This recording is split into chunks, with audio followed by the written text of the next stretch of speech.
Voilà, mesdames et messieurs, bonsoir.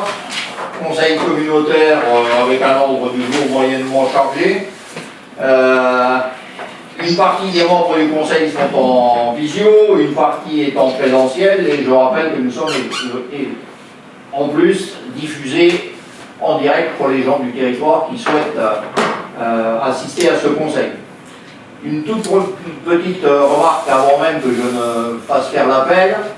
Vous avez vu dans le Républicain Lorrain d'aujourd'hui que nous avons les honneurs d'une page puisque le Républicain réorganise un peu ses services par territoire.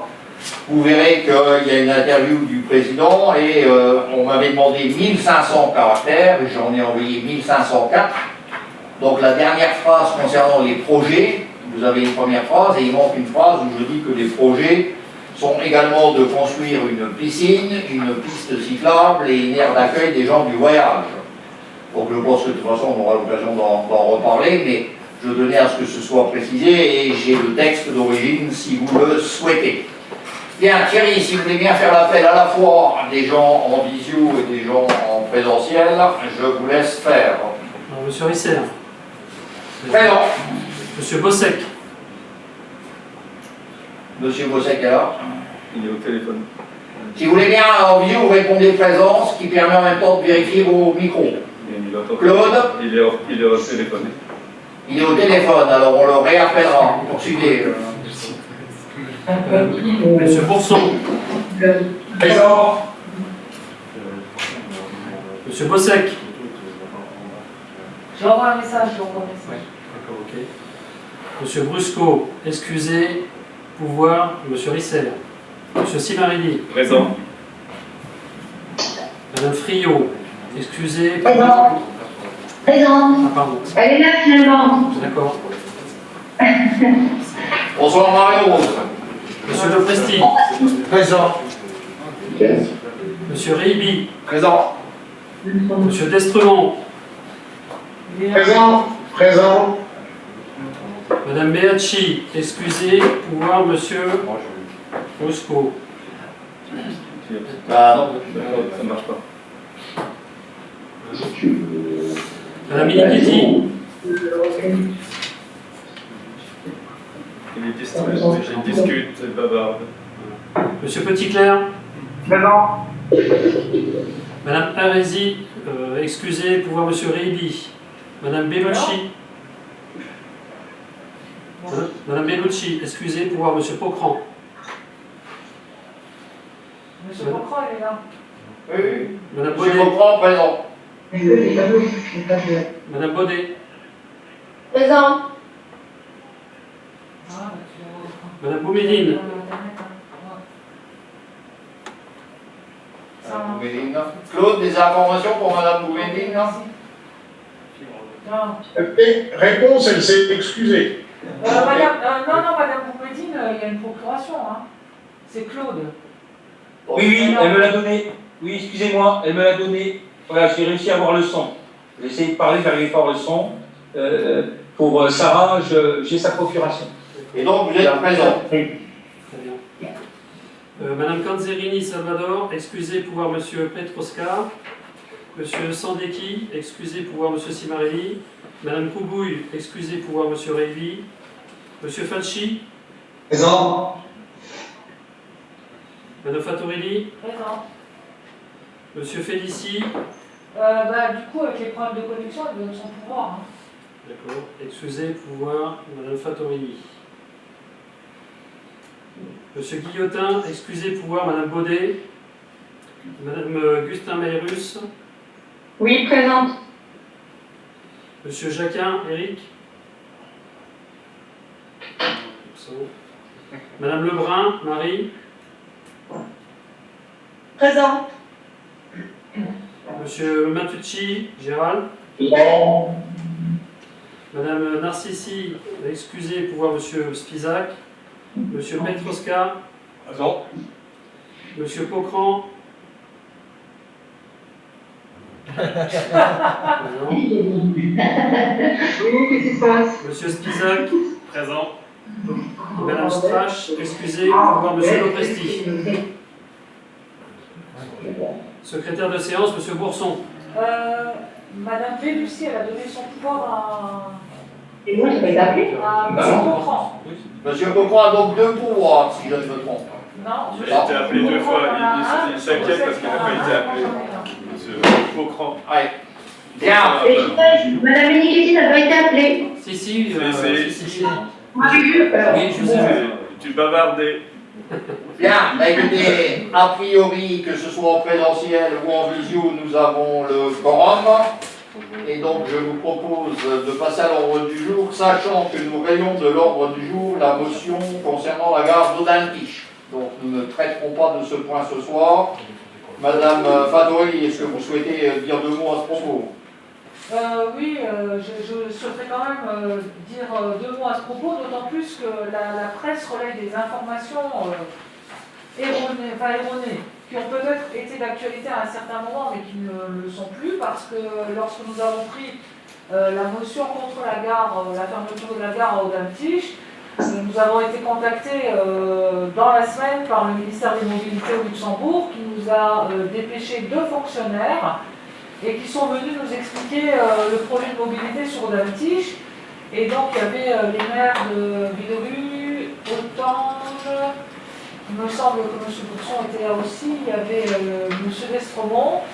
Et J'étais là, oui.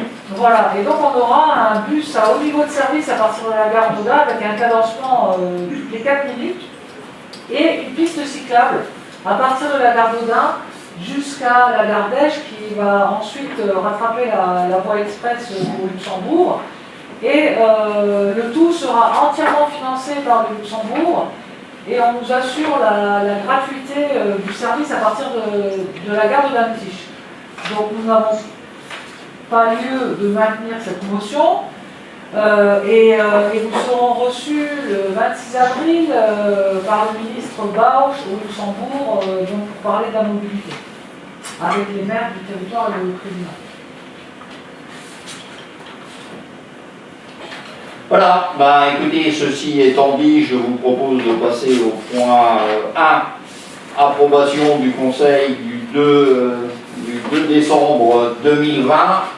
Y a-t-il dans la salle ou en visio, et je regarde si on fait signe, des commentaires particuliers concernant ce Conseil et son rapport? Personne ne lève la main en visio dans la salle. Donc je le mets à l'approbation du Conseil. Qui est contre? Qui s'abstient?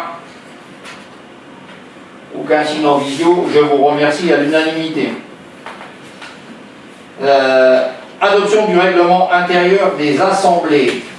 Tous les membres du Conseil ont été destinataires de cette proposition de règlement. J'ai demandé aux membres du bureau, en tout cas, s'il y avait des remarques ou des amendements à faire, de me le faire savoir. Je n'ai pas eu à ce jour de remarques particulières. Oui, j'ai Oui, alors 2 secondes si vous voulez, parce qu'il y a plusieurs mains qui se lèvent. Donc je finis ma phrase et on vous donne la parole. Donc là, jusqu'à présent, je n'ai pas eu de remarque. Néanmoins, je vois donc Madame Ménichetti qui demande la parole et Monsieur Destremont. Donc on va commencer par Fabienne. Alors, juste, moi j'avais une petite question, c'était concernant les autorisations de signature pour le personnel, les directeurs et les sous-directeurs. Et je voulais savoir à quoi ça correspondait des signatures et quelles autorisations vous pouvez leur donner ou pas leur donner. Moi, je veux dire, j'avais des autorisations. Thierry, si vous voulez bien répondre. Écoutez, pour l'instant, il n'y a pas de délégation de données, donc on ne signe rien. Mais dans le règlement, c'est noté, alors je voulais savoir ce que Oui, ça veut dire que je pourrais éventuellement donner une délégation à Thierry ou à Julien, disons des cadres de ce niveau-là, de signer à ma place, mais jusqu'à présent, je n'ai donné aucune délégation à aucun des personnels pour signer quoi que ce soit. Ça peut être des documents, vous voyez, du style bordereau d'envoi ou des courriers qui n'ont pas une importance capitale, simplement pour des transmissions de documents, des choses comme ça. Nous, à la mairie, on a ça aussi au niveau de nos employés, mais c'est uniquement, par exemple, pour de l'état civil, pour voilà, c'est uniquement des choses. On pourrait envisager que pour un certain nombre de pièces, je donne délégation. Ça n'est pas le cas pour l'instant. Donc on pourrait voir ça ensemble une fois s'il y avait besoin ou pas, c'est ça? Oui, bon, pour l'instant, et pour en avoir discuté avec les responsables de service, on considère qu'on peut fonctionner comme ça, parce que ça demande aussi la possibilité de pouvoir vérifier beaucoup de choses. Donc, on n'a pas été plus loin, et pour l'instant, on a décidé que ça resterait tel que c'était, c'est-à-dire l'exécutif, donc le président signe, certains vice-présidents pourront signer dans le cadre de leur délégation. Mais en tout cas, pas des cadres de la collectivité. Voilà. Ça marche, c'est bon. Gilles. Messieurs, dames, bonsoir.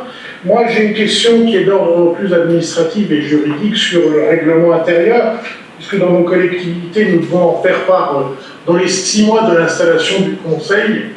Est-ce qu'il y a une règle qui ne rend pas caduque un règlement porté après? Alors, dans le CGCT, ça se passe comme ça. À partir du moment où un nouveau règlement intérieur n'est pas voté, c'est le précédent qui s'applique et qui est actif puisqu'il y a eu des conseils communautaires. Le fait d'en voter un après le 7 janvier, qui étaient les 6 mois effectivement d'installation du conseil, est-ce qu'il n'y a pas une caducité? Là, je m'adresse au service administratif. Thierry. Écoutez, je n'ai pas la réponse précise à la question, je me renseignerai quand même, mais a priori, compte tenu de la période de Covid, écoutez, je me suis renseigné, il n'y a pas de règle qui permette de voter un règlement intérieur plus de 6 mois après, malgré le Covid. J'ai regardé ça, donc à préciser quand même par rapport à la période, tout simplement. Voilà. Écoutez, de toute façon, s'il n'était pas possible qu'il fût valide, ce sera l'ancien qui se mettra en œuvre, et au contrôle de légalité, nous saurons si nous avons bien fait d'adopter ce nouveau règlement intérieur. Pour moi, et pour en avoir causé il n'y a pas si longtemps, ça ne devrait pas poser de problème. Donc ce que je vous propose, c'est de le mettre à la délibération, sachant que si pour une raison de date de validité, on nous le validait pas, ce sera l'ancien règlement qui s'appliquera. Mais le problème, c'est que l'ancien règlement n'est pas tout à fait le même que le Ah ben tout à fait, mais on reviendra à l'ancien, puisque de fait, et tu viens de le dire toi-même, c'est l'ancien qui s'appliquerait. Tout à fait, tout à fait. Moi, j'ai une question, et c'est pas une question qui est anodine. Je veux savoir, et ça se fait dans certaines intercommunalités, dans le règlement, est posé donc article 1, conseil de communauté, article 2, président, article 3, le bureau. Et il y a un article supplémentaire qui s'applique à certains endroits, ce qu'on appelle la conférence des maires avec le président, qui font remonter les problématiques en dehors du bureau communautaire que les maires ont dans les compétences qui sont appliquées sur leur territoire liées à la communauté de communes. Est-ce qu'il ne serait pas judiciable, pour essayer de gérer un peu mieux la gouvernance, de prévoir une conférence des maires avec le président? Judiciable, je ne sais pas, judicieux sans doute, peut-être. Ouais, Néanmoins, le Conseil des maires est une obligation dès lors que la collectivité dépasse un certain nombre d'habitants, ce qui n'est pas le cas chez nous. Et donc je n'ai pas proposé particulièrement qu'il y ait un Conseil des maires qui se réunisse, puisque l'ensemble des maires, et par définition, font partie du bureau. On n'aborde pas tout à fait les mêmes choses quand on a le retour que des maires et du bureau communautaire. Néanmoins et à ma connaissance, nous avons organisé un certain nombre de fois des réunions entre les maires, sans que pour autant il y ait un conseil des maires qui ait été mis officiellement en place. Néanmoins, si ce règlement était adopté et qu'il faille le modifier pour qu'on crée, je dirais, le paragraphe disant qu'il existe un conseil des maires, je n'y vois pas d'inconvénient si toutefois la demande est validée par les autres maires. Je mets ça au milieu de la table, en débat, mais bon, pas en débat aujourd'hui. Nous en débattons. Voilà. Et donc c'est ce qu'on peut reprocher, c'est le fait qu'on n'en ait pas discuté avant. Comme c'est demandé depuis un certain temps, c'est de discuter des rapports avant. Monsieur Spisak, encore a-t-il fallu que nous trouvions le temps, compte tenu de l'ensemble des impératifs et des retards que nous avons pu prendre pour des raisons tout à fait indépendantes de ma volonté. Je vois madame qui lève la main, je l'écoute. Bonsoir à tous. Alors sur ce règlement, on aurait juste une petite remarque concernant la désignation des membres au sein du conseil communautaire et les conseillers municipaux des communes membres. Donc nous, à Villerue, on fait actuellement partie de l'opposition. Et en fait, ce chapitre-là ne préciserait pas comment et qui vraiment désigne les membres de cette commission. Donc nous, on n'a pas de représentation quelque part dans ces commissions. Et c'est un peu dommage parce qu'on est là pour travailler ensemble et on aimerait pouvoir participer. Voilà, donc pour l'instant, dans ce règlement, on ne sait pas trop qui choisit ces commissions et nous, on est un peu mis à l'écart. Voilà. Alors, on pourra le faire préciser, mais sauf erreur de ma part, nous avons adopté le principe que les maires désignaient les représentants dans les commissions. Tout à Monsieur fait. Spisak. J'ai une question en cas de scission d'un groupe d'opposition dans une commune. Est-ce qu'il faut rebasculer et du coup, parce que si le groupe d'opposition qui a fait cette scission demande de la représentation au sein du conseil communautaire, est-ce que justement l'opposition switch et ils n'auront plus qu'un représentant et l'autre groupe de scission a-t-il un autre représentant? Pour l'instant, actuellement, on n'est pas là. On est 2 représentants à la communauté de communes. Mais Madame Bonnet, je ne m'adressais pas à vous, je m'adressais au président. Ah pardon, excusez-moi. Mais le président n'a pas de réponse à donner. Oui. La question étant intéressante, et je reviens donc à ma première remarque, sauf erreur, et nous avons décidé dans ce conseil, et on pourra revenir sur cette décision, que les maires étaient responsables de la désignation des membres dans les commissions. Et nous ne sommes pas revenus sur cette décision jusque-là. Si maintenant il y avait une demande qui devait repasser devant un bureau communautaire, on peut toujours la mettre à l'ordre du jour. Hein. Mais en attendant, et pour l'instant, les maires désignent leurs représentants dans les commissions. Et à eux d'organiser cette représentation. Et donc, si je peux reprendre la parole... Monsieur Spisak, laissez-moi juste le temps de vous donner la parole. Vous avez fini, pardon. Donc, Monsieur Spisak. Donc du coup, ma question s'adresse aux administratifs, si on peut se renseigner, parce que je pense que Madame Baudet a dû être tenue informée de la part de son représentant au niveau du conseil municipal, mais du fait qu'ils ont un groupe d'opposition, enfin une scission au sein de leur groupe d'opposition, donc maintenant on aura 2 groupes d'opposition à Billerud. Donc s'ils en font la demande, faudra-t-il qu'on revote pour réattribuer les sièges? Et donc dans ce cas-là, c'est un membre titulaire pour un groupe d'opposition et un autre membre pour l'autre opposition, Billerud-Sienne. Vu qu'il y a 2 groupes d'opposition, et je pense que Madame Baudet, vous étiez au courant. Oui, mais j'allais dire pour que le président de la communauté de communes, peu importe, puisque pour l'instant, cela relève des maires. Voilà, d'accord. Donc on pourra voter. Et donc si ça devait être rediscuté, ce sera rediscuté, et puis ce sera remis au vote. Voilà. Très bien. D'autres remarques sur ce... Daniel? Oui, parce que ça sera difficile s'il y a plusieurs sessions, s'il n'y a que 2 délégués, je ne sais pas comment on peut faire pour... Donc c'est pour ça que je préfère ne pas aborder la question ce soir, puisqu'elle ne se pose pas en droit, en tout cas pour l'instant. Mais c'est vrai que ça pourrait devenir très complexe, sachant que je ne sais pas comment ça se pratique dans les autres intercos, mais bon, nous avons le temps de revenir sur la question si elle devait être reposée. Des remarques en visio? Je vous remercie. Nous allons donc passer au vote. Qui est contre ce règlement intérieur? Je ne vois pas de main se lever. Qui s'abstient? Une abstention, vous l'avez noté. Alors j'en ai vu une, qui est Madame Baudet, qui est la deuxième. Et avec la procuration de M. Guillotin. Donc 2 abstentions, et donc le reste par définition est faux. Je vous remercie, le règlement intérieur est adopté.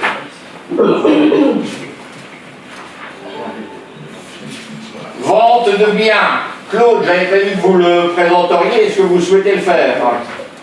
Oui, il fallait que je sache de quoi on parle. On va parler d'une camionnette, mais je n'ai pas plus d'éléments.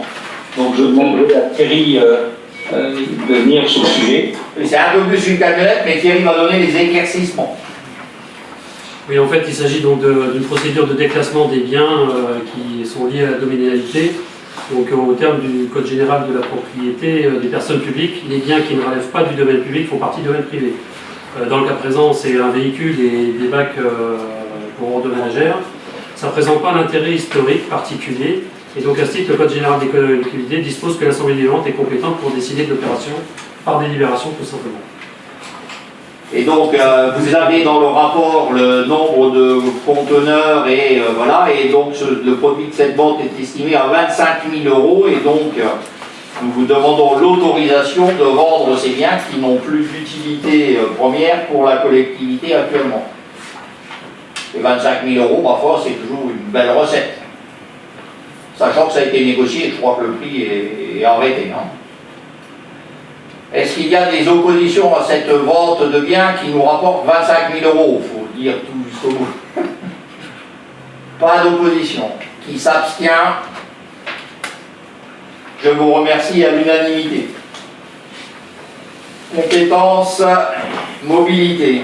Alors normalement c'était Stéphane qui devait présenter puisqu'il est chargé de ce dossier.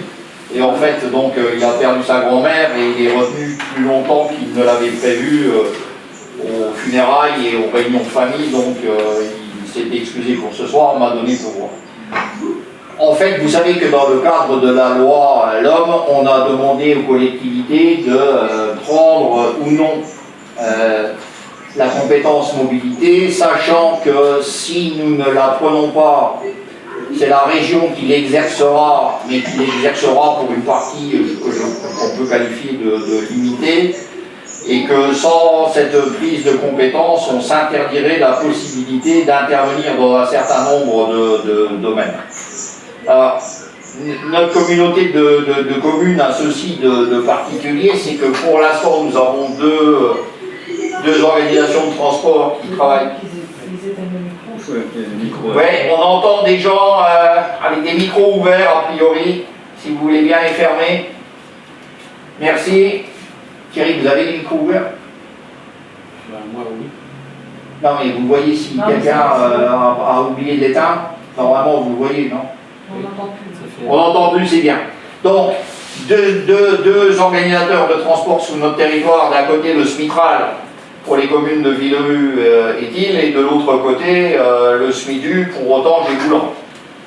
Sachant que la loi a dit à un certain moment que dès lors qu'une communauté de communes prenait la compétence, il fallait qu'il n'y ait qu'une seule organisation de transport sur son territoire.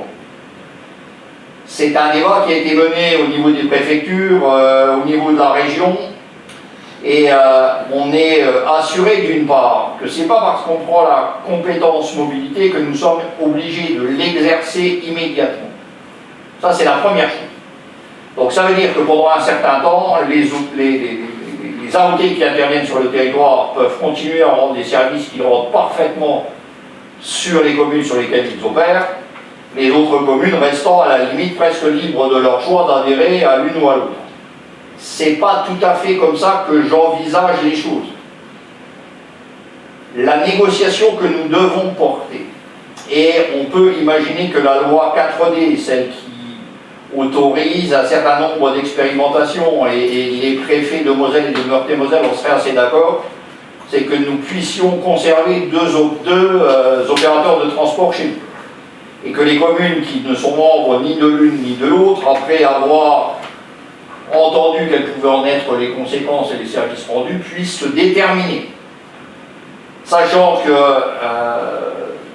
on a rencontré le SMITRAL et le SMIDU à de très nombreuses réunions et que nous sommes tombés d'accord là-dessus. C'est-à-dire que la communauté de communes prend la compétence et nous rentrons dans une période de discussion qui dureront ce qu'elles dureront jusqu'à ce qu'on arrive à quelque chose de satisfaisant pour l'ensemble de nos habitants, quelles que soient les destinations qu'ils auraient à prendre. Un certain nombre de nos habitants ont besoin d'aller à Longwy, d'autres ont besoin d'aller à Thionville et d'autres ont besoin d'aller de Longwy à Thionville.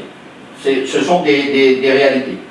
Sachant aussi que la mobilité ne se calcule pas seulement sur ces axes-là, mais qu'en gros, on a un troisième opérateur qui s'appelle le Luxembourg, avec des lignes privées, et on voit bien là, par exemple, que les CFL, ma foi, décident ou ne décident pas de ce qui se passe chez nous, et donc je considère que c'est la troisième organisation de transport sur le territoire. Donc le discours que je tiens et la position que je tiens dans toutes les instances qui ont pu parler de mobilité, que ce soit le Grenelle des mobilités, les dernières réunions interscot concernant les problématiques de mobilité, c'est nous sommes un territoire très particulier. Je n'entends pas me soumettre dans un premier temps à la règle qui dit on paye pour sortir du SMITU ou on paye pour sortir du SMITRAL. D'abord parce que nous n'en avons pas forcément les moyens, et ensuite parce que je ne suis pas certain que ce soit la meilleure manière de rendre service à nos habitants. Donc c'est l'une des raisons. L'ensemble des EPCI Nord, Lorrain, Mosellan vont prendre la compétence mobilité. À ma connaissance, il y en a un seul qui, en dernière minute, a décidé de ne pas la prendre, c'est l'Arc Mosellan. L'Arc Mosellan qui n'est pas si éloigné de chez nous, mais pourquoi? Parce qu'il y a 2 communes qui sont SMITU et toutes les autres sont nulle part. Et la position du SMITU, et ça tout le monde le sait et je le regrette, n'est pas très claire. Donc devant ce manque de clarté de ce que ça supposerait de prendre la compétence avec le seul SMITU, là, organisateur de transport chez nous, alors que nous en avons 2, les conseillers communautaires de l'Arc Mosellan ont décidé de surseoir et de le laisser à la région. C'est une possibilité, mais il faut savoir que dès lors qu'on n'a pas la compétence mobilité, il y a un certain nombre d'autres choses que nous ne pouvons pas exercer. La première, c'est que nous sommes dans l'incapacité de construire des pistes cyclables. Si nous n'avons pas la compétence mobilité, et en plus, alors, si on n'a pas, on ne fait pas. Si on l'a, on peut faire. L'autre possibilité de faire des pistes cyclables, c'est d'avoir la compétence voirie. Je ne suis pas certain qu'en 2 ou 3 ans ou 4 ans, on règle cette problématique de prise de compétence voirie. Parce que s'il y a une compétence qui est particulièrement difficile à transférer, c'est celle-là, et je ne suis pas certain qu'on y ait intérêt, surtout qu'on est sur 2 départements. Donc si nous voulons pouvoir exercer la création de pistes cyclables sur l'ensemble de notre territoire, il nous faut cette compétence mobilité. Si nous souhaitons organiser du transport à la demande, qui ne soit pas celui qui est proposé par les AOT, d'accord? Le SMITRAL propose du transport à la demande, le SMITU pour l'instant peu. Mais je pense à une expérience, et il y a longtemps que je l'ai en tête, qu'on a vu en Allemagne, et je donne cet exemple-là, qui consiste à trouver des chauffeurs volontaires et à les mettre en circuit pour pouvoir rendre service à la population en mettant 2 ou 3 voitures à disposition de ces chauffeurs volontaires. Et on a une plateforme de gestion de la donnée qui pourrait à la fois calculer les itinéraires les plus intelligents, calculer l'autonomie des véhicules électriques, etc. Voilà une chose qu'on ne pourrait pas faire. Et je ne parle pas des stations vélo et autres. Hein. Donc, fort de ce qu'a pu nous dire la région, et on a eu les plus grands, enfin j'ai eu les plus grands responsables de la mobilité à la région, des positions des 2 préfets de Meurthe-et-Moselle, je considère que nous devons prendre cette compétence mobilité et que nous devons prendre le temps de faire en sorte que l'ensemble des opérateurs de transport chez nous fassent des propositions, qu'on en discute avec eux, et que des problématiques comme celle, par exemple, alors je vais prendre le dernier exemple, puisqu'on a parlé de la gare d'Audun-Quiche. La gare d'Audun-Quiche, qu'elle soit un lieu d'échange et de raccordement et de bus à haut niveau de service, je dirais pourquoi pas. Mais rien ne me prouve jusqu'à présent que c'est le meilleur lieu pour faire baisser le trafic sur la RD16.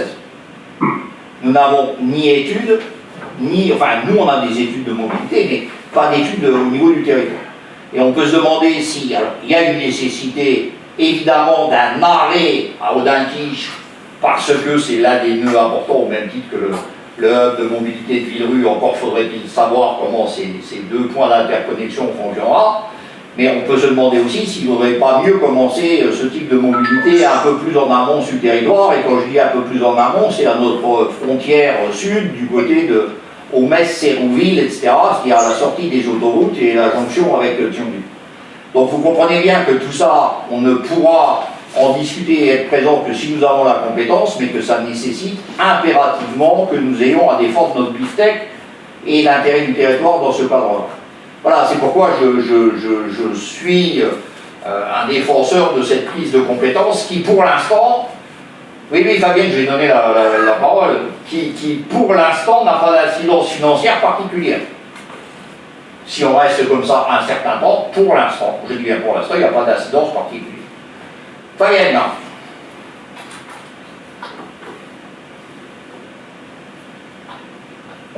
C'est bon, on m'entend, je pense. Oui. Moi, je suis celle qui empêche de tourner en rond, hein, je suis désolée, mais moi, c'est toujours l'aspect finance qui m'intéresse. C'est-à-dire que je me pose la question. On prend la compétence mobilité, ça me va bien, hein, je ne suis pas contre la compétence mobilité, bien au contraire. Mais moi, je veux savoir, c'est vraiment autant, blanche, on est au SMITU, si le biberus, ils sont SMITRAL, au milieu, il n'y a rien. C'est-à-dire, au bas, c'est d'un, Redange, Sange, voilà, ils n'ont rien. Est-ce que le jour où ils prennent ils vont dire, bah, nous, on a besoin de bus supplémentaires, ou je sais pas, ils adhèrent soit au SMITRAL, soit au SMITU, peu importe où ils vont aller, est-ce que ce sera la ville qui va payer? Est-ce que c'est la communauté de communes qui va payer? Ou est-ce que nous, ce qu'on paye, nous, on continue à payer? Est-ce que c'est la communauté de communes qui va payer? Vous entendez Fabienne? Moi, je n'entends plus. Vous m'entendez pas? Si. Non, nous on entend, mais a priori c'est Antoine qui n'entend plus. Oh, ben Antoine. Ça m'est arrivé pendant une réunion de ne pas entendre l'un des intervenants en entendant tous les autres. C'était samedi. Antoine, tu l'entends là maintenant, Fabienne? Tu m'entends? Tu m'entends, Antoine? Non, c'est pas qu'il Ouais, il entend, il a levé le pouce, donc il entend. Donc, ta question c'est qui paye? Voilà, ouais, c'est-à-dire que Bah, on n'a pas tous le même statut, c'est-à-dire qu'on n'est pas au départ tous pareil.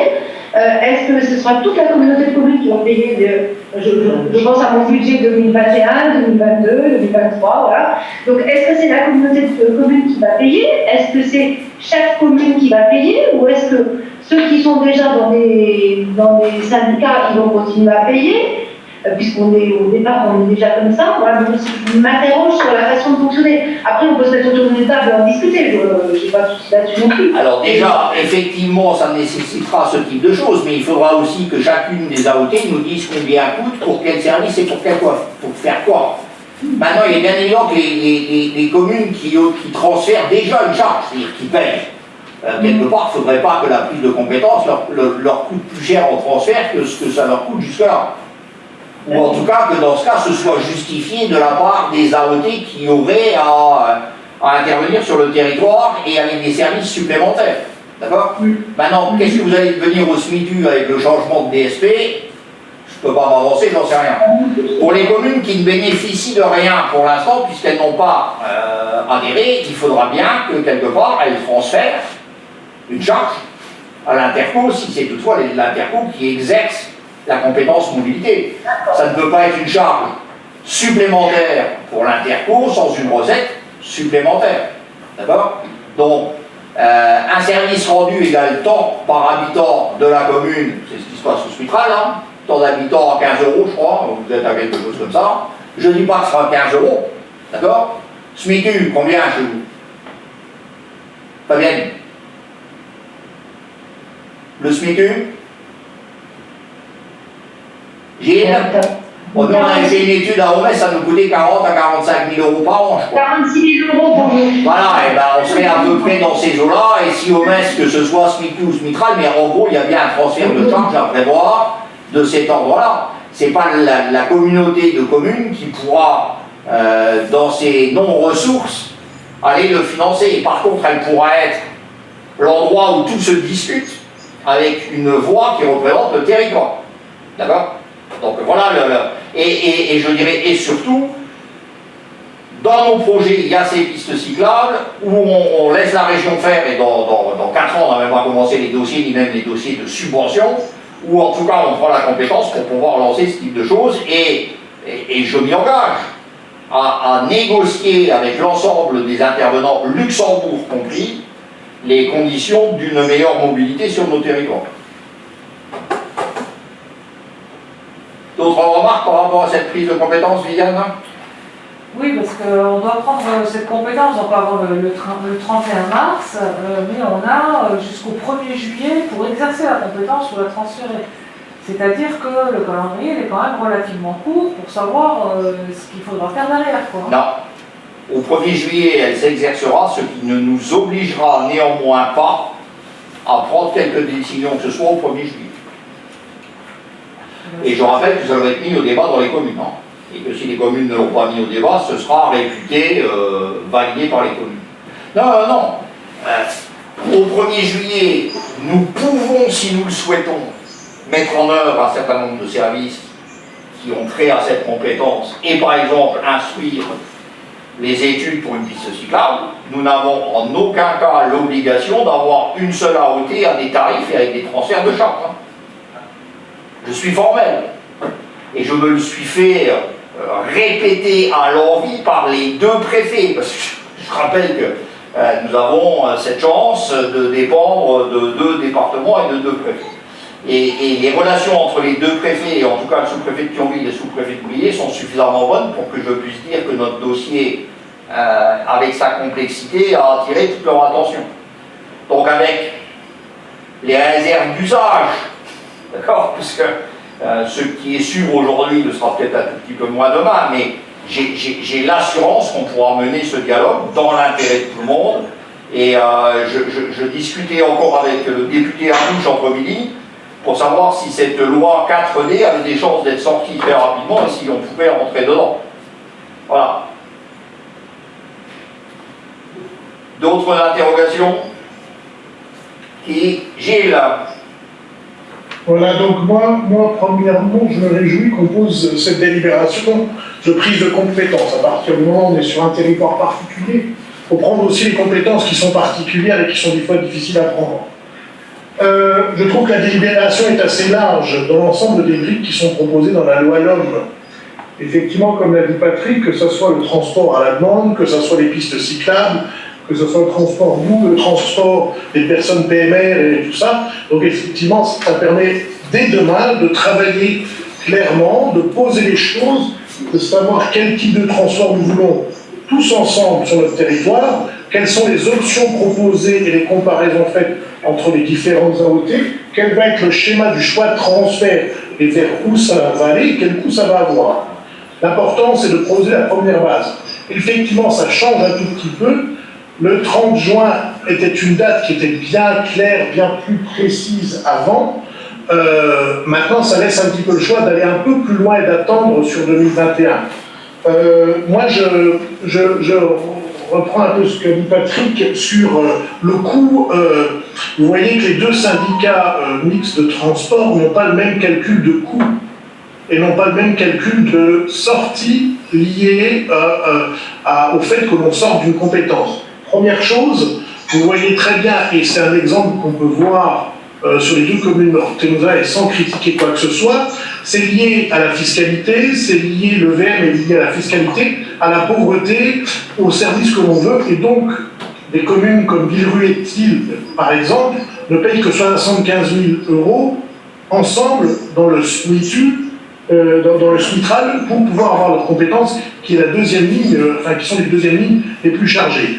Ce n'est pas tout à fait le même type de calcul au SMITRAL, sachant aussi que ce n'est pas du tout la même chose. Ça nous a assez explicité sur le principe de sortie, sur le principe de l'avantage d'avoir une scène où ce sont les élus qui font partie des choix politiques et de la juste répartition. On n'est pas là pour obligé de faire des dividendes à donner à des actionnaires demain, chose que le schéma avec la DSP sur le SMITU, et je vous alerte quand même, c'est-à-dire qu'Eolis ne vient pas pour compter les fleurettes sur notre territoire. Ils sont là sur des choix, sur du financier et sur savoir qu'est-ce qui va rapporter avec les conséquences. Et autant Gévaudan, je le disais bien, avec les propositions faites et présentations faites, avec des choix en options plus importants, finalement, quand on est sur une scène avec une VM qui nous permet, et un coût aux habitants qui est plus du tout le même, on sait très bien qu'il y a de gros investissements sur le SMITU, il faut en avoir conscience, et ça demande un travail énorme, moi je pense assez rapidement, pour savoir ce que les maires veulent, parce que ça revient chez nous, hein. Les 8 communes vont voter pour la prise de délibération de même type, et ça reviendra au conseil communautaire, et savoir quelles options on veut, qu'est-ce qu'on veut mettre dans le package. En avançant, et effectivement, au niveau des pistes cyclables, il faut aussi savoir que c'est une des briques, la mobilité douce c'est une des briques de la loi LOM, pas de prise de compétences, pas de piste cyclable. Voilà. Donc, mais voilà, ça met une obligation sur quelque chose. Hein, voilà, c'est toute la précision que je voulais faire. En attendant, on verra ce que Keolis propose, mais de toute façon, la sortie du SMITU risque de coûter de l'argent que nous n'avons pas. Et c'est bien pourquoi je souhaite que nous trouvions manière à se ressortir par le haut. Voilà. Et je ferai en sorte qu'on puisse le faire. D'autres interrogations sur la prise de compétences mobilité? Oui, moi, mais pas pour ça. Je voulais m'annoncer pourquoi je suis revenu à la réunion.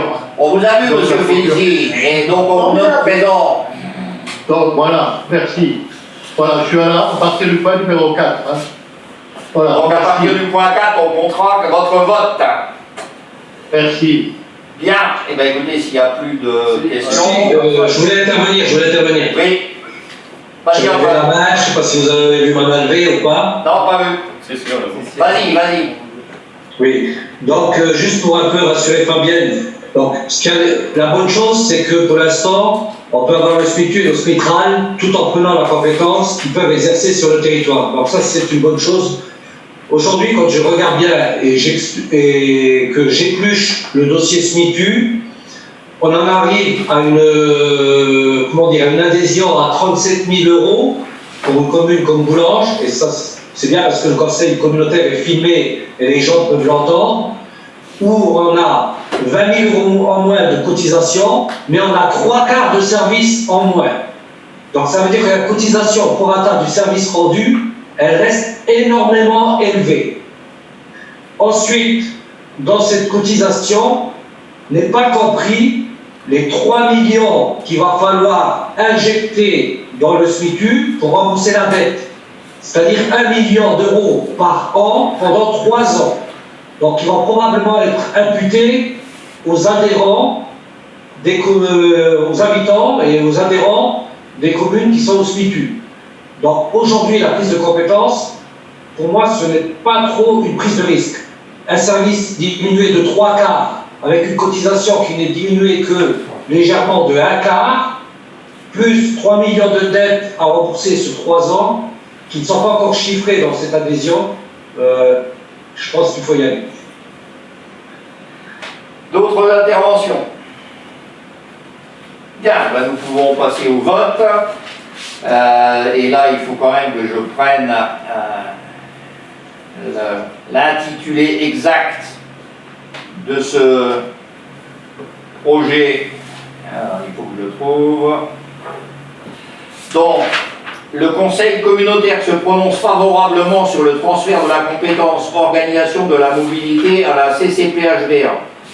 Décide de ne pas demander pour le moment à se substituer à la région dans l'exercice des services réguliers de transport public, des services à la demande de transport public et des services de transport scolaire que la région assure actuellement, d'accord, dans le ressort de son périmètre. Donc on ne demande pas à la région de gicler pour reprendre ce qu'elle peut faire actuellement. Elle continuera à le faire. La communauté de communes conserve cependant la capacité de se faire transférer ses services à l'avenir, conformément aux dispositions de l'article L3111.5 du Code des transports. Et donc, le Conseil communautaire approuve la modification des statuts par l'ajout de l'article suivant. Article 20, mobilité. Organisation de la mobilité conformément à la loi, donc nous prenons la compétence, et sollicite les communes membres de la communauté de communes, conformément à l'article du Code général des collectivités, afin qu'elles se prononcent au sujet de cette modification statutaire. Précise que sans réponse de leur part dans un délai de 3 mois à compter de la notification de la délibération du Conseil communautaire, leur décision sera réputée favorable et donne pouvoir au président pour prendre toute mesure d'exécution liée à la mise en œuvre de la présente délibération. Je passe donc au vote. Qui est contre? Qui s'abstient? Donc à l'unanimité, je vous remercie. Je n'ai pas vu de main se lever dans les 2 premières questions. Nous passons donc au point 6, modification du règlement de collecte.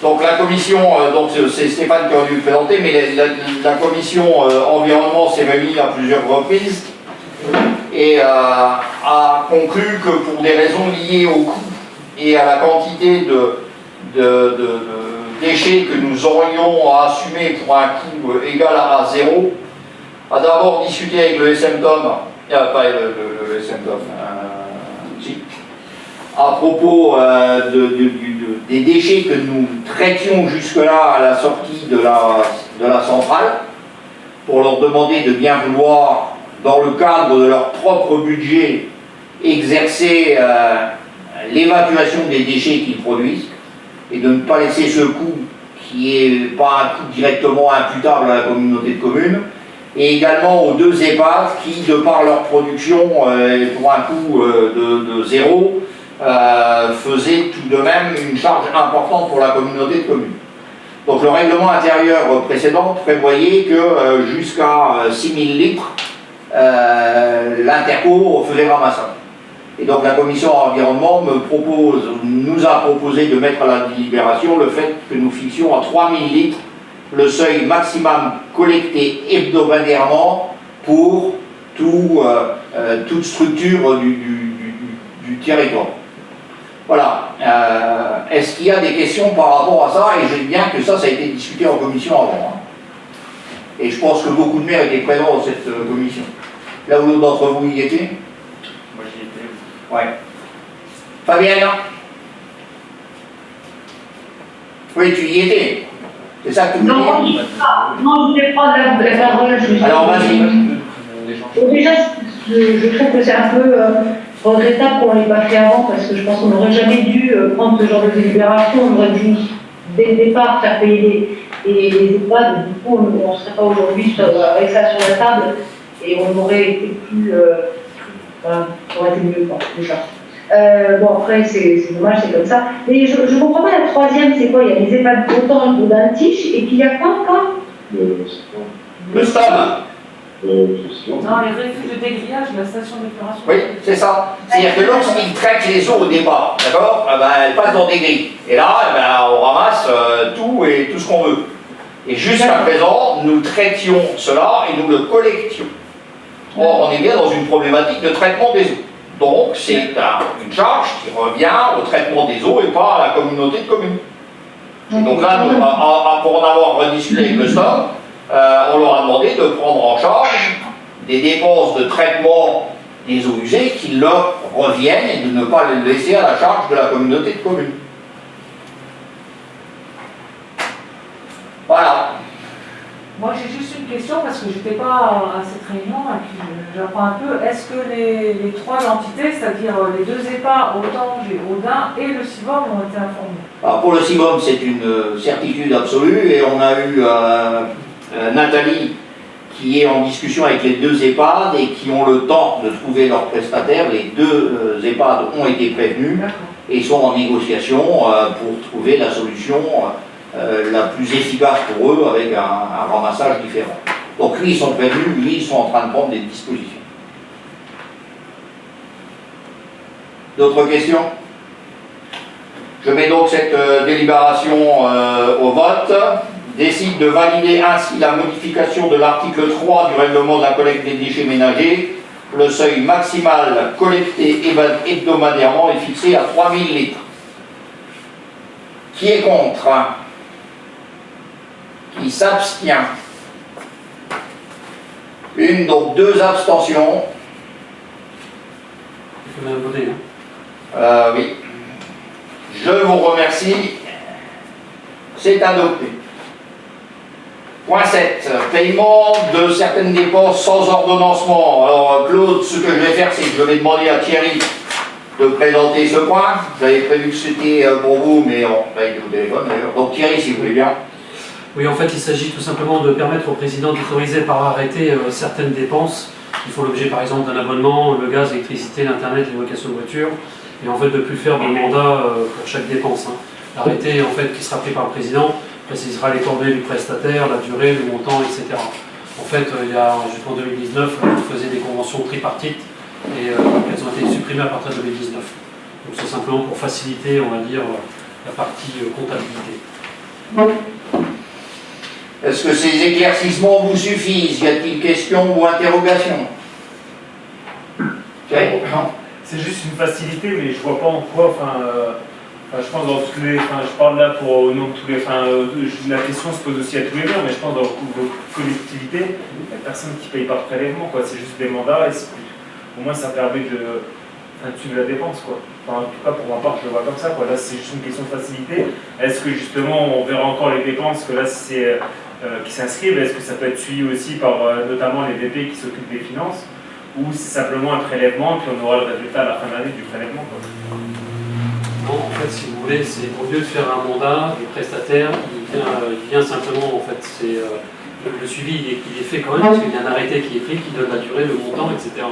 Et ensuite, c'est simplement par rapport au comptable, c'est le prestataire qui va chercher son argent, plutôt qu'on donne l'ordre à chaque fois, chaque mois, en disant voilà, ok, pour la somme, tant pour telle prestation.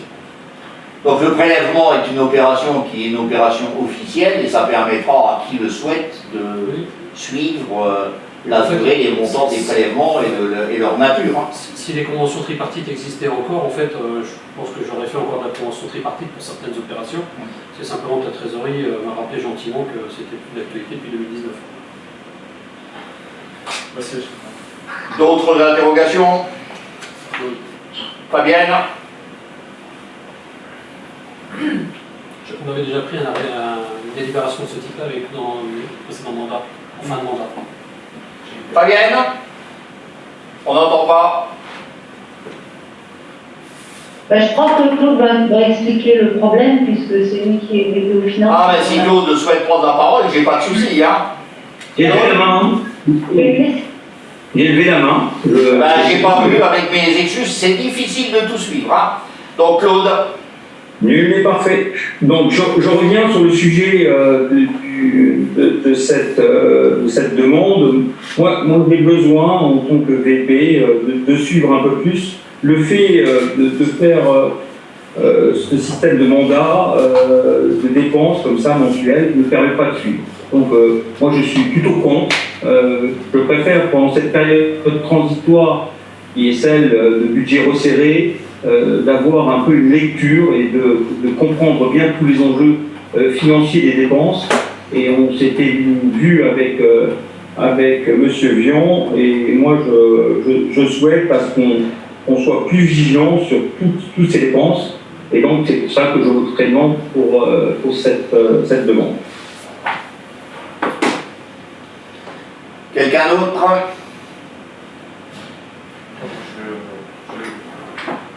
Je vois pas, même si c'est la trésorerie qui demande, je vois pas pourquoi on devrait, oui, en effet, c'est juste des mandats à passer, donc clairement, ça. Je vois pas l'utilité, enfin, si, pour faciliter les choses, je vois l'utilité, mais en attendant, et en tout cas, nous, et là, là c'est sûr, je fais le parallèle avec la Hydru, mais clairement, tout passe par mandat et rien par prélèvement automatique, enfin, par prélèvement mensuel, quoi, et ça me dérangerait que ça soit par prélèvement. Bien. D'autres avis? Antoine?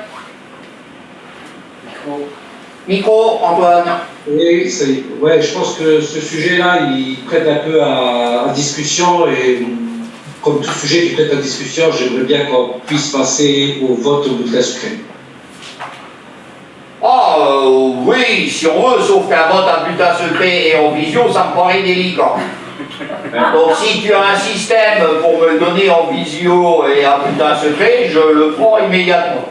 Par contre, je ne vois absolument pas en quoi qui que ce soit qui serait contre ne pourrait pas le faire savoir. Claude l'a déjà dit.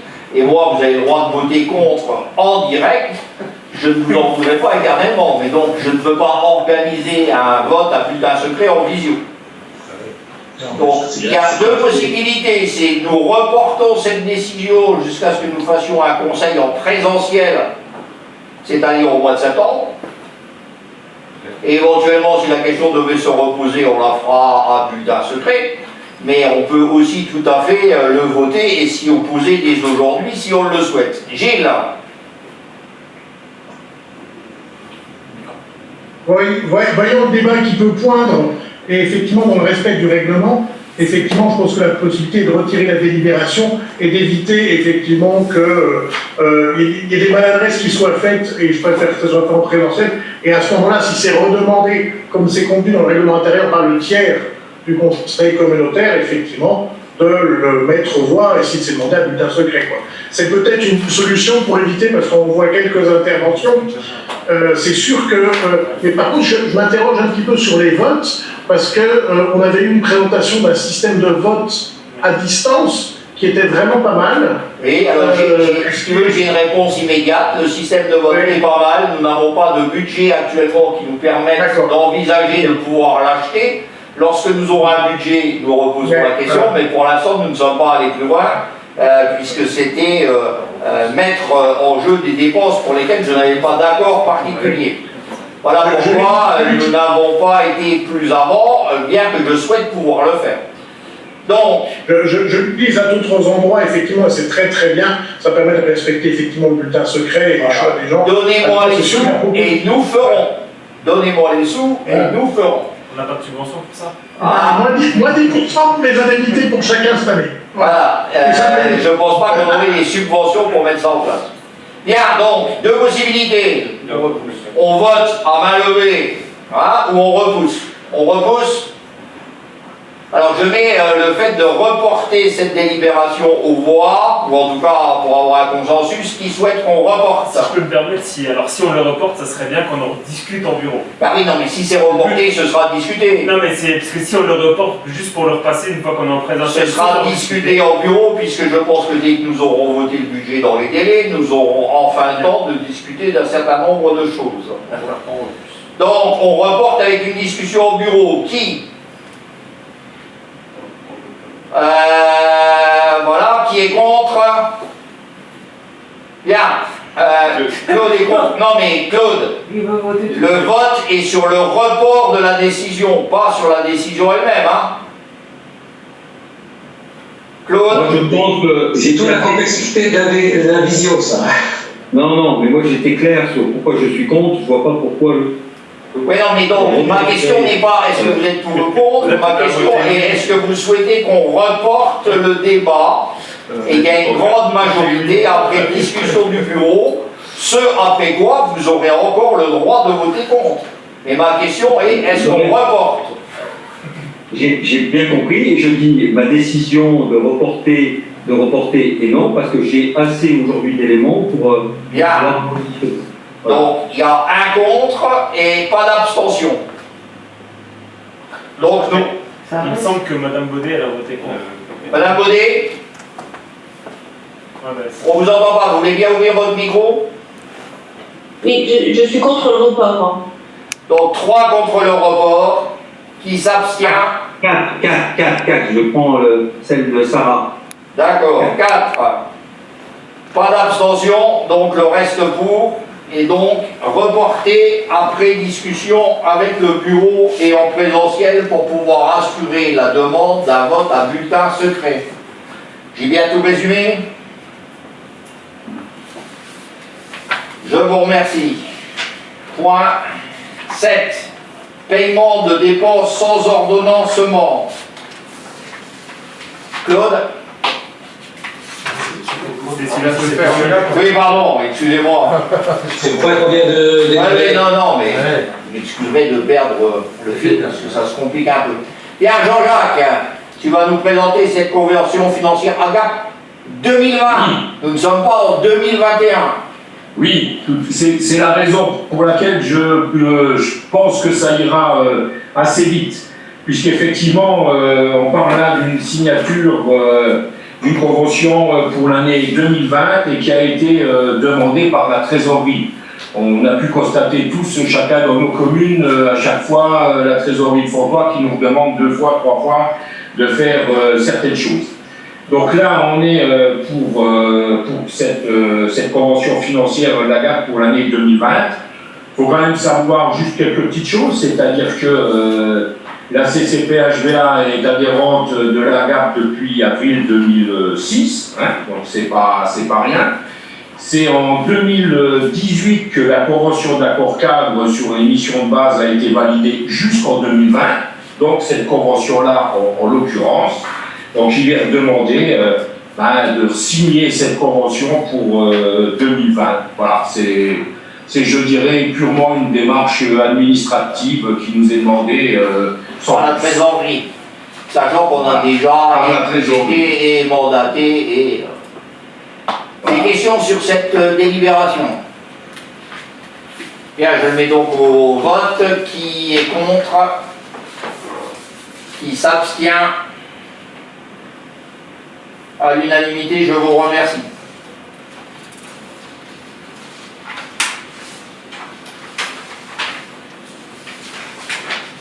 Alors, nous sommes au point.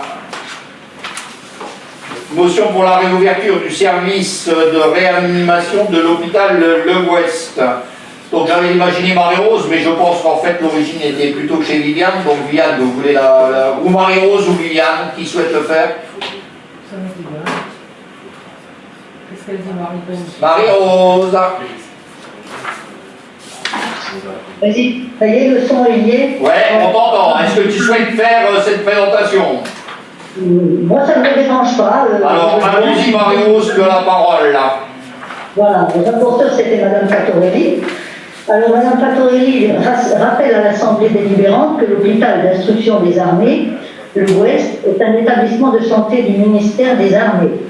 Si sa mission principale est le soutien santé des forces armées en France et en opération extérieure, il participe également à l'offre de soins du territoire messin et Nord-Zélande dans le cadre du service public hospitalier. Madame Fattorelli évoque le vote unanime du 19 mars 2020 à l'Assemblée nationale qui a permis d'accorder 343 milliards aux banques qui sont devenues 560 milliards. Cet argent alimente des profits et manque cruellement aux hôpitaux, à la sécurité sociale, aux écoles et aux services publics. Aussi, il devient urgent de s'unir pour la réquisition de ces 560 milliards afin de les affecter directement pour les besoins de la population. Cet argent doit bénéficier aux hôpitaux, en particulier pour la réouverture du service de réanimation de l'hôpital de l'Ouest et de tous les services fermés depuis 2014. Comme disait le cardinal de Bernis, la santé c'est le plus grand des biens. Il est donc absolument nécessaire de reconsidérer le système de santé, la réouverture des services fermés depuis 2014 et notamment le service de réanimation de l'hôpital de l'Ouest et de doter les hôpitaux de moyens financiers et humains conséquents. Madame Fattorelli, donc moi, à sa place, soumet au Conseil communautaire une motion pour la réouverture du service de réanimation de l'hôpital de l'Ouest. Donc le projet de délibération, considérant que l'épidémie de la Covid-19 n'arrête pas de produire ses effets dévastateurs et mortifères, considérant le vote unanime du 19 mars 2020 à l'Assemblée nationale qui a permis d'accorder 343 milliards aux banques qui sont devenues 560 milliards, considérant que cet argent manque cruellement aux hôpitaux, à la sécurité sociale, aux écoles, aux services publics et qu'il faudrait embaucher dans tous les secteurs, considérant qu'il devient urgent de s'unir pour la réquisition de ces 560 milliards afin de les affecter directement pour les besoins de la population, cet argent doit bénéficier aux hôpitaux particuliers pour la réouverture du service de réanimation de l'hôpital de l'Ouest et de tous les services fermés depuis 2014. Considérant que nos vies comptent plus que les profits, considérant que 10 100 signataires de la pétition en ligne se sont prononcés pour la réouverture du service de réanimation de l'hôpital de l'Ouest, le Conseil communautaire se prononce pour la réouverture du service de réanimation de l'hôpital de l'Ouest, se joint à tous les élus signataires de la région pour déplorer les annonces faites sans discussion préalable par le ministère des Armées, appelle à reconsidérer ces décisions, demande aux parlementaires d'interpeller la ministre des Armées, exige le maintien de l'offre de soins actuellement disponible à l'hôpital de l'Ouest. Voilà. Je pense qu'il ne faut pas passer au vote pour cette question. Oui, il faut un accord du Conseil pour la passer. Est-ce qu'il y a des choses à rajouter? Maintenant, on avait été contactés par les services qui nous ont demandé, donc ils nous ont fourni des informations pour passer cette motion. Nous l'avons passée en conseil municipal à Aubin-Tige et donc elle est remontée vers les élus qui se mobilisent pour le maintien de l'ouverture et ils nous ont demandé si on voulait bien la soumettre à notre conseil communautaire, ce que j'ai fait. Bien, donc je vais soumettre à approbation du Conseil communautaire. Qui est contre cette motion? Qui s'abstient? 2 abstentions. Je n'en vois pas plus. Je vous remercie. Je vais parler, je crois. Oui. Madame Baudet veut parler. Ah pardon, Madame Baudet, vous avez la parole. Excusez-moi, j'avais j'avais cru comprendre que vous vous absteniez, je vous écoute. Oui, c'est ça. Nous vous Oui, écoutons. c'est ça. Oui. Non, c'était ça. C'était que je savais pas que mon vote avait été pris en compte. Si, je vous ai vu lever la main pour l'abstention, donc j'ai compté 2 abstentions. Merci. On peut pas lui demander pourquoi. Point 10, désignation d'un représentant pour la commission locale d'information, la CLI, du centre nucléaire de production électrique de Cattenom. Donc cette commission se réunit suite à la loi Transparence et Sécurité nucléaire du 13 juin 2006, suite à l'élargissement du plan particulier de Cattenom. La CCPHVA fait désormais partie du périmètre de la CLI de Cattenom et à ce titre, il nous demande de nommer un représentant dans cette CLI en qualité de membre avec voix délibérative pour un mandat de 6 ans renouvelable. Donc chacun a eu cette proposition et je demande donc à l'Assemblée si quelqu'un se porte candidat pour représenter le territoire à la CLI. Bien, je ne vois pas de candidat. Et dans ces cas-là, il y en a un qui doit représenter le territoire, c'est moi. Et quelque part, je suis payé pour ça, donc je ne vois pas d'inconvénient à y aller. Est-ce que quelqu'un s'oppose à ce que je représente le territoire à la CLI? Est-ce que quelqu'un s'abstient? Eh bien, me voilà chargé à l'unanimité d'aller représenter le territoire à la CLI. Mais c'est quelque chose qui peut être tout à fait intéressant. Il faut juste trouver un message dans les agendas. Mais, bien. Entre le métropolitain et autres. Oui. Bon, mais oui, mais en même temps, si on n'y est pas, on n'existe pas. Donc c'est un choix, il faut l'assumer, on l'assume. Si on peut avoir des préventions pour, comme les Mosellans par rapport au risque, au côté Mosellan. Je ne manquerai pas de faire remarquer qu'entre Audaltiche et Bilru... D'autant plus que nous, on a bénéficié d'une campagne de distribution de cachets d'iode et je pense que... Donc vous savez que dans ces lieux-là, en général, je dis, il me semble que vous avez oublié un morceau, ou dans un sens ou dans l'autre, et c'est vrai que c'est plus souvent la Ferté-Moselle qu'on oublie. Ah non. Sinon, je vous rappellerai tout ça. Ouais, il manque aussi Rédan et Russon. Vous n'avez pas dedans non plus? Non, on est trop loin. Bon, donc je demanderai à ce qu'on m'explique, parce que si un jour je suis en session à Rédan la journée complète, hein, et si j'ai pas mon iode sur moi, le maire ne pourra même pas me sauver ma thyroïde. Donc, au pire, je serai suppléant. A priori, il ne manque pas de suppléant, mais si on nous en demandait un, je note. Oui, je ne sais pas quelle est la Le nuage frontière. s'arrête à la Z. Il faut aller voir sur le site, hein, sur le site là que je vous ai mis, en fait, vous avez la carte avec le périmètre. Oui, il y a tout ce qu'il faut, mais on pourra toujours poser la question. Le problème, c'est Micheville, je ne sais pas comment c'est, parce que tout le monde va savoir où c'est propre là. Ah oui, non, mais dans Micheville, par exemple, ça veut dire dans un bloc tu l'as, dans l'autre bloc tu l'as pas. Oui, les gens qui habitent mais c'est un peu, c'est d'autres problématiques de ramassage de scolaires comme ça, ou d'affectation dans les collèges. Hein. Le numéro 18 qui va dans tel collège, le numéro 21 qui en passe, il va dans un autre collège. Je dois tenir le bureau, rendre compte au bureau des délibérations que j'ai exercées par délibération du conseil communautaire. Donc en janvier 21, j'ai pris autorisation d'ouverture de crédit d'investissement au budget général. En termes d'environnement, signature de nouvelles conventions avec l'organisme OK 3E pour la collecte des déchets d'équipements électriques et électroniques et lampes usagées, et une adhésion au réseau Compost Citoyen Grand Est. En termes de finances, ouverture de crédit d'investissement au budget annexe, une augmentation du capital de la CENI, vous savez qu'on en a discuté ici et j'ai donc pris les décisions ou fait les courriers nécessaires. En développement économique, ouverture dominicale à Villerue. Ressources humaines, création de postes pour l'Arche, mise à jour des modalités d'attribution des usages, avantages en nature des véhicules, indemnité horaire pour travaux supplémentaires, désignation de représentants de la CCPHVA pour le SDE 54. Donc voilà des décisions, des délibérations du bureau exercées par délégation du conseil communautaire. Au même titre, compte rendu, on était au point 11, je l'avais pas fait celui-là, compte rendu des décisions prises par le président. Donc en termes de finances, décision qui fixe les conditions du concours et autorise la signature du concours dans le cadre d'un emprunt pour le financement du programme d'investissement du budget de l'exercice 2020. Thierry, on traduit ça en français pour tout le monde? Pardon? Je ne vais pas bien traduire. Non? Et si on l'explique? Je l'ai pas en tête. Vous l'avez pas en tête.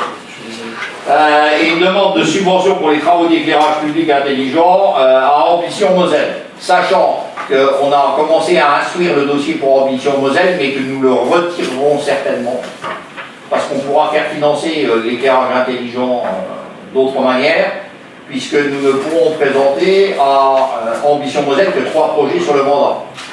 Et j'ai décidé qu'il était sans doute plus intelligent d'aller chercher de l'argent pour l'éclairage public à la région, à l'État, dans d'autres, voilà, et de garder Moselle Ambition pour les 3 projets dont je vous ai parlé en début de conseil, piste cyclable, aire d'accueil des gens du voyage, piscine. Puisqu'il y en a que 3, on enlève l'éclairage public et on ira chercher de l'argent ailleurs, ce qui me semblait judicieux. Voilà.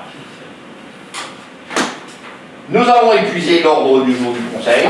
Je vous remercie de votre participation. Ah oui, alors Gilles, alors, donc il y a eu une demande de subvention, il y a déjà un moment, et nous avions accordé cette subvention pour la fête de la science. Nous avons donné de l'ensemble des dépenses, et vous pouvez constater qu'en fait, pour ce qui est de la ville d'Aumesse, elle a mis, je pense, c'était 1800 € et on avait une subvention de 1250. Donc ça avait été à l'initiative, enfin à la demande des membres du conseil, nous avons donné ces pièces. Est-ce que tu souhaites rajouter quelque chose, si ce n'est remercier la communauté de communes? Merci, cher président, de m'indiquer la voie que je dois prendre en remerciant l'ensemble du conseil communautaire par rapport à cette fête de la science. Je pense que c'est quelque chose de très très important qui a lieu depuis de nombreuses années. Je pense que ça s'inscrit totalement dans le pédagogique et l'éducatif que doivent recevoir nos enfants. C'est localisé effectivement sur le nord de la Lorraine, donc forcément ça peut concerner d'autres communes localement. Ça touche les scolaires et les scolaires se déplacent. Je pense qu'il serait important qu'en commission culture, en commission subvention, vous appréhendiez ce sujet-là comme quelque chose sur 20 000, 30 000 habitants. Je pense que ça peut être très très intéressant pour peu d'argent de faire participer nos enfants et que chacun en profite. Voilà. Merci à vous. Le produit était obligatoire. À remettre dans les discussions de la commission culture des programmes qui pourront être retenus et du financement de ces programmes, puisque chacun sait qu'il ne s'agit pas seulement d'avoir des idées, encore faut-il pouvoir les financer. Bien, sur ces paroles pleines de bon sens, je remercie tout le monde, je vous souhaite une bonne fin de soirée à mon retour et nous sommes presque dans les horaires du confinement, c'est absolument prodigieux. Bonne soirée à tous. Merci à vous. Au revoir. Bonne soirée. Ciao. Bonsoir tout le monde. Bonne soirée à tous. Bonne soirée. Bonsoir. Certains d'entre nous, à demain.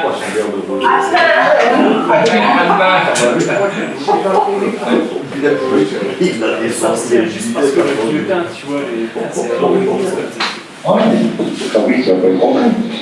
C'est normal. 1h24. Quelqu'un a perdu la Pins. Un fils qui est grand. Moselle. C'est pas chez nous, ça c'est pas chez nous. Ça c'est Gilles, ça. C'est Gilles Estremont, ça. à la frontière. Parce que moi j'en ai un comme ça.